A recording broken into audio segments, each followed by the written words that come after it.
시편 51편입니다. 하나님이여, 주의 인자를 따라 내게 은혜를 베푸시며 주의 많은 긍휼을 따라 내 죄악을 지워주소서. 나의 죄악을 말갛게 씻으시며 나의 죄를 깨끗이 제하소서.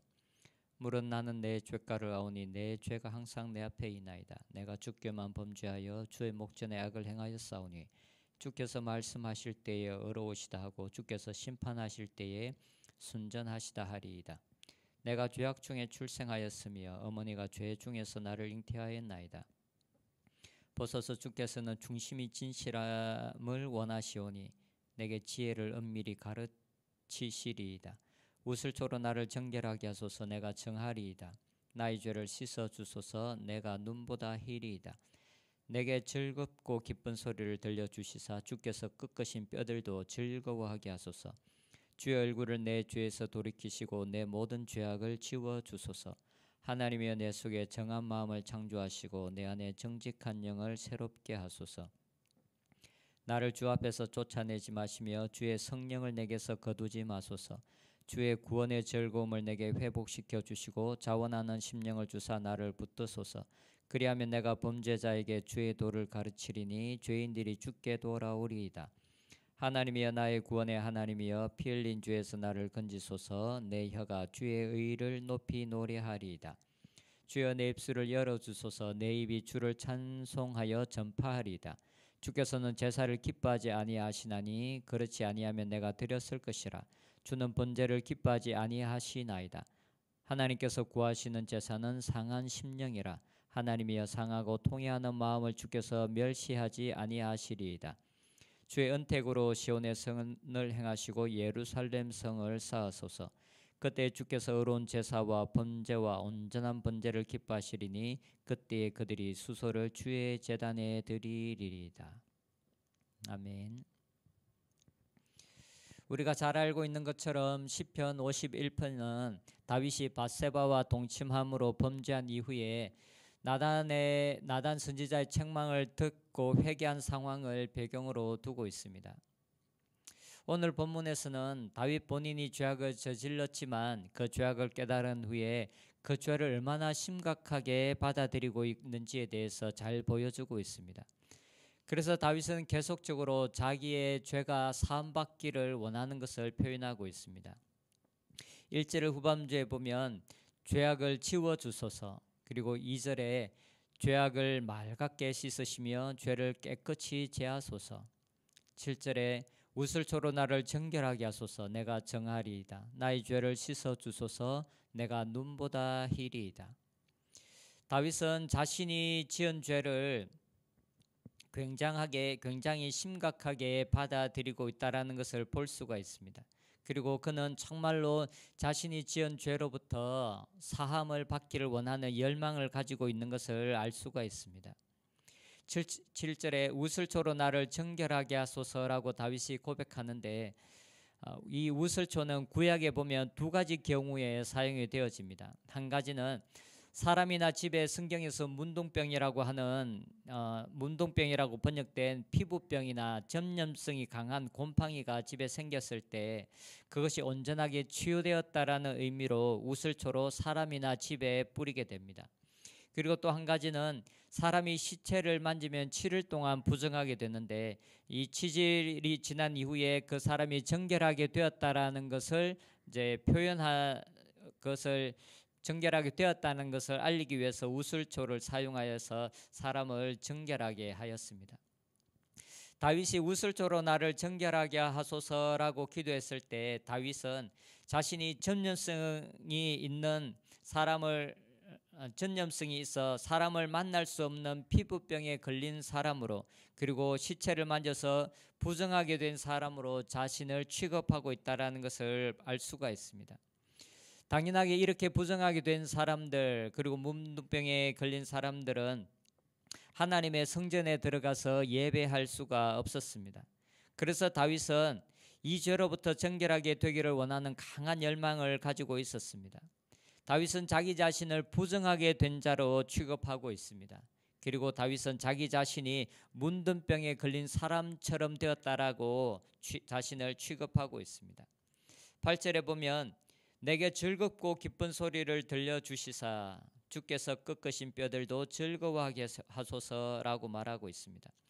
다윗은 즐겁고 기쁜 소리를 듣기를 원했습니다. 여기서 자신을 기쁘게 하고 즐겁게 하는 소리는 바로 자신의 죄가 용서함을 받았다라는 소식입니다. 지금 다윗에게 있어서 가장 기쁘고 그가 듣기를 원하는 것은 하나님께서 네 죄가 용서함을 받았다라는 소식일 것입니다. 다윗이 자신이 지은 죄를 인식했을 때, 그리고 그 결과로 자기 자신이 지불해야 될 대가가 무엇인지를 알았을 때 그는 너무나 고통스러웠습니다. 그래서 다윗은 그 고통을 8절에서 주께서 꺾으신 뼈들도 즐거워하게 하소서라고 말하고 있습니다. 뼈가 꺾여진 고통이 자기 자신에게 있다라는 것입니다. 자신이 지은 죄로 말미암아 다윗 자신이 굉장히 심한 고통 가운데 있다라는 것을 말해주고 있습니다. 그런데 너무나 감사한 것은 우리가 섬기는 하나님이 인자와 은혜와 긍휼에 풍성하신 하나님이시라는 것입니다.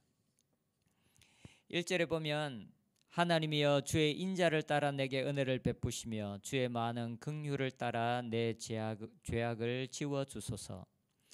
여기서 주의 인자를 따라라고 말할 때 이 인자라는 말은 우리가 잘 아는 히브리어로 헤세드라는 단어입니다. 이 헤세드라는 이 단어는 언약적 사랑을 말할 때 표현되어지는 단어입니다. 하나님은 이스라엘 백성들과 언약을 맺으셨습니다. 그런데 언약을 맺으신 하나님은 사랑의 하나님이십니다. 그래서 하나님이 이스라엘과 언약을 맺는 그 언약에는 고대 근동 지방에서 맺었던 언약과는 다른 조항이 들어 있었습니다. 그것은 바로 죄사함의 조약입니다. 그 당시 고대 근동 지역에 맺어졌던 어떠한 조약에도 이 죄사함, 그들이 그 언약을 깨뜨렸을 때 그것을 용서하겠다라는 조항이 들어가 있지 않습니다. 오직 하나님과 이스라엘이 맺었던 그 언약에만 이 죄사함의 조항이 들어가 있습니다. 왜냐하면 하나님이 인자하신 분이고 사랑의 하나님이기 때문에 그렇습니다. 너희들이 죄를 지었을지라도 너희들이 나에게 나와 그 죄를 고백하고 다시 너희들의 삶을 나에게로 돌이키면 내가 너희들의 죄를 용서해 주겠다라는 것입니다. 이것이 바로 레위기에서 기록하고 있는 제사법입니다. 제사법의 많은 부분들이 바로 회개한 자들의 죄를 용서해 주시겠다라는 것입니다. 그래서 다윗은 그 사랑이신 하나님께 의뢰하면서 기도하며 나아가고 있습니다. 하나님은 은혜를 베풀기를 기뻐하시는 하나님이시며 하나님은 많은 긍휼을 가지고 계신 하나님이시기 때문에 그렇습니다. 그래서 하나님께 나아가 하나님을 의지하여 자신의 죄를 고백하고 자신의 죄를 용서해 달라고 기도하고 있습니다. 다윗은 다른 남자의 아내였던 바세바를 취하였고 그리고 그 죄를 덮기 위해서 자신의 충신이었던 우리아를 죽음에 몰아넣는 살인죄까지 지었습니다.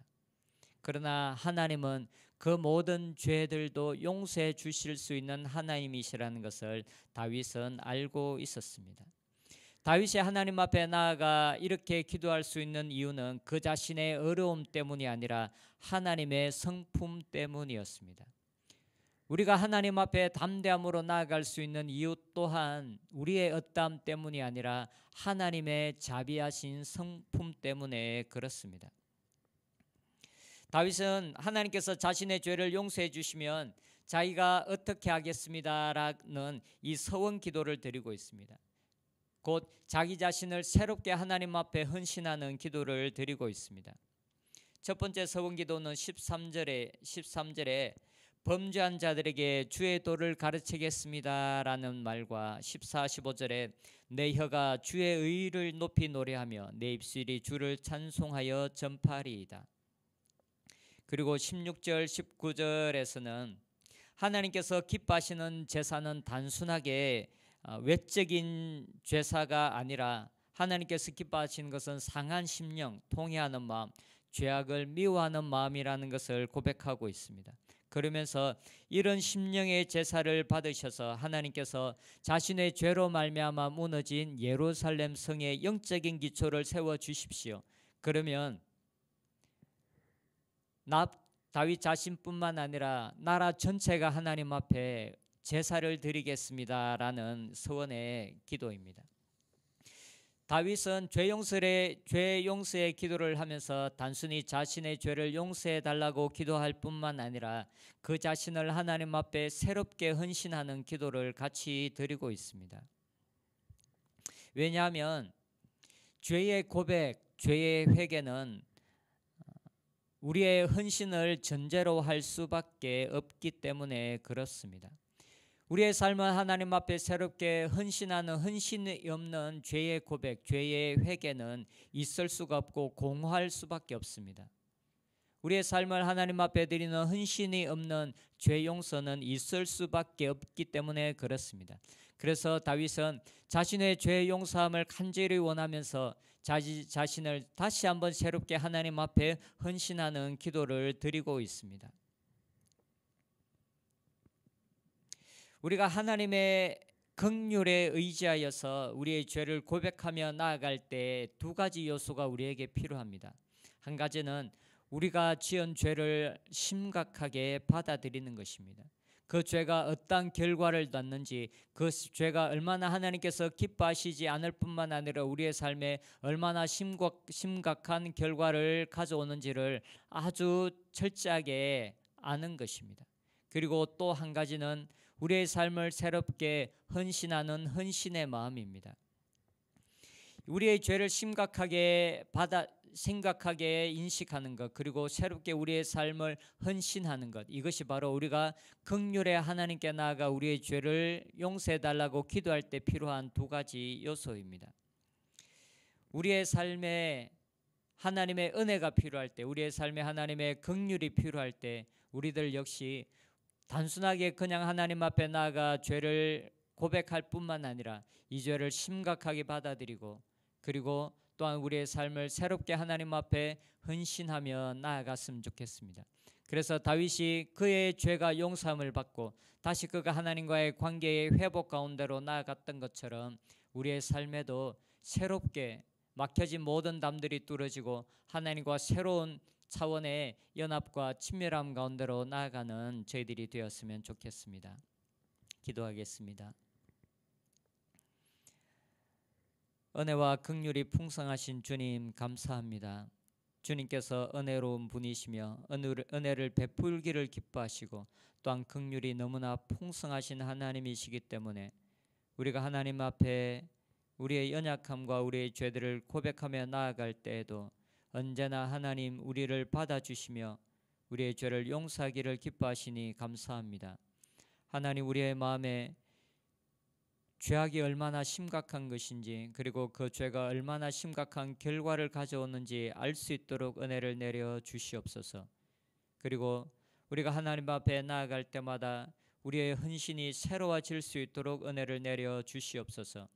다윗이 그의 인생에 너무나 큰 하나님 죄를 저질렀고 그의 삶에 큰 위기가 있었지만 그가 하나님 앞에 나아가 새롭게 됨을 받았던 것처럼, 그리고 그가 또 새로운 차원의 하나님과의 연합 가운데로 나아갈 수 있었던 것처럼 우리의 삶에도 동일한 은혜가 부어지게 하여 주시옵소서. 예수님의 이름으로 기도드립니다. 아멘.